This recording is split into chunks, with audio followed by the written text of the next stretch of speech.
Congratulations on another season of The Diplomat. This is a wild ride this season. Sure is. You're already giggling. How would you describe this roller coaster of a ride that fans are in store for? We take every relationship and just tear it to pieces. We decided, these relationships have been under a lot of strain. And what happens if you just blow it apart? A terribly flawed woman is now the president, and only we know just how flawed. Al Weiler, ambassador's wife. Todd Penn, first lady. And it was fun. We had a good time. We had a good time with that. Keri, what would you say? Yeah, just more of the same, and I think you can only take pressure for so long, and then things really break down further than you want them to. But I love what it does to the relationships, and I love the parallel of what's going on with Kate and Hal's relationship and what's going on between the two countries that we explore. They're both completely fracturing, and it's really fun to play with that and see where you can take it. But it's fiction. It's just fiction. But it keeps us on our toes, I will tell you that. This is going to be a pain point, and I apologize for that. I know it's complicated. Hal, I'd like you to be my vice president. I mean, there's a major twist from the beginning that Hal becomes the VP. I mean, what?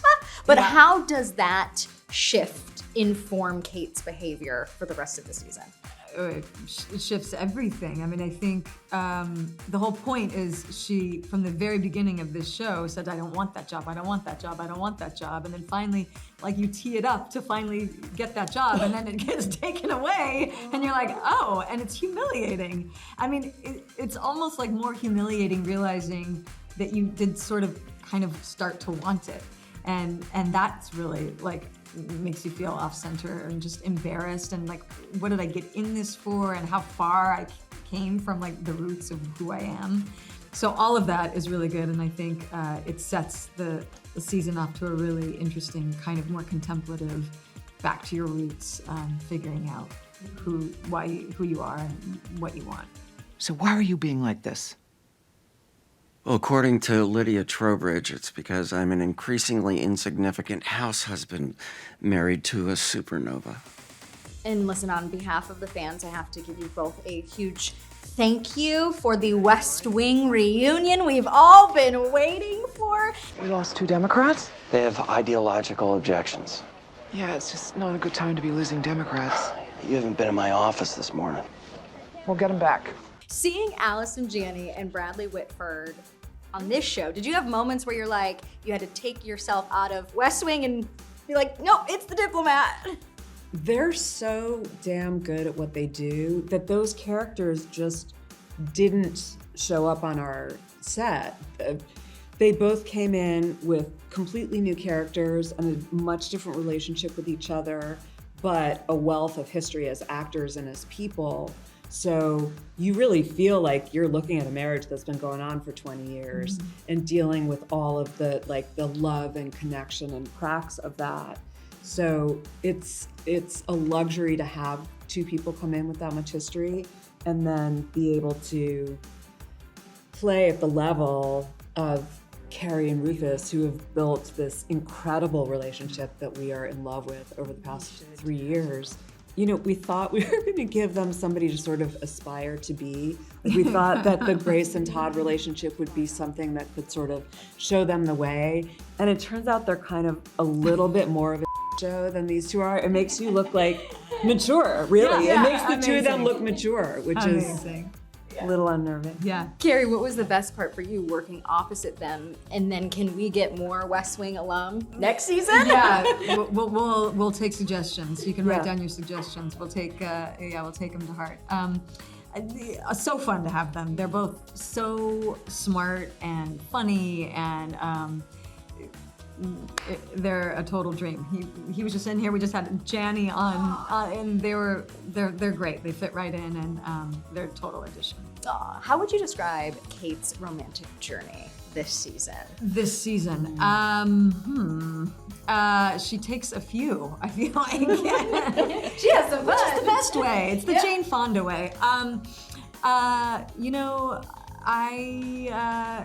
she goes on a ride, and I think she's in the time of her life, and she got pushed to the level where she had to explore some things. And there's a few twists and turns, and she ends up where she's supposed to end up. Some of it was shot in New York on the stages so that you both could balance your personal lives with your working lives. How instrumental was that for you both? And are you, Keri, counting down the days for holiday break to get your eldest back from college? Oh, yeah. I mean, it was very kind of Netflix to let us come back and so our children remember who we are. But you know, we tended to shoot in London over the summer anyway, so our families would come with us. But it's nice to be home. We do interiors here, and then hopefully still go out on the road for a little location porn still in the world. But it's all, you know, the work-life balance that the character is dealing with comes from a lot of research we've done in our own lives. So, you know, the struggle is real, and trying to be 3 people to 100 others at the same time. And holiday break is right around the corner That's for true. you. That's true. One of my favorite characters of this show is Kate's hair because of the symbolism behind the hair. I mean, your hair should have its own page on IMDb, SAG-AFTRA. How would you describe why it's so important? Why Kate's hair is so important? I love the way that character looks. I feel like, first of all, I think she looks great. I don't get why, like when people are like, she's a mess, I'm like, I think she looks amazing. I love the way she dresses. I think she's kind of no nonsense. She just wants to like do her job. And I love her hair. I mean, it's supposed to be just natural and not overly thought about, not overly done. And people comment on it, and this season we have a really fun little moment with it. Yeah. But I love how she looks. Same. One word to describe season 4. Split. Just split apart. Just split apart. What about you? I think that I'm gonna agree, because it's many things are split. I mean, we end on a major cliffhanger. Yeah. The Poseidon isn't on the sub. Did the Russians take it? Or did you two? You used me to sell a lie to the Prime Minister. When the Brits find out, they will consider this an act of war. So will the Russians. They won't find out. She knows. Doing this to us, have you seen the scripts for season 4 yet? No, I have not. No? No, I have not. Not all of them exist. Yeah, I've only seen a exactly. couple of them myself. Yes. So Okay. Soon. we're typing as fast. We're dancing as fast as we can. Yeah. I have a feeling y'all are gonna keep us on our toes. Yes, even I'm more. trying. We're trying so hard. You guys, thank you so much.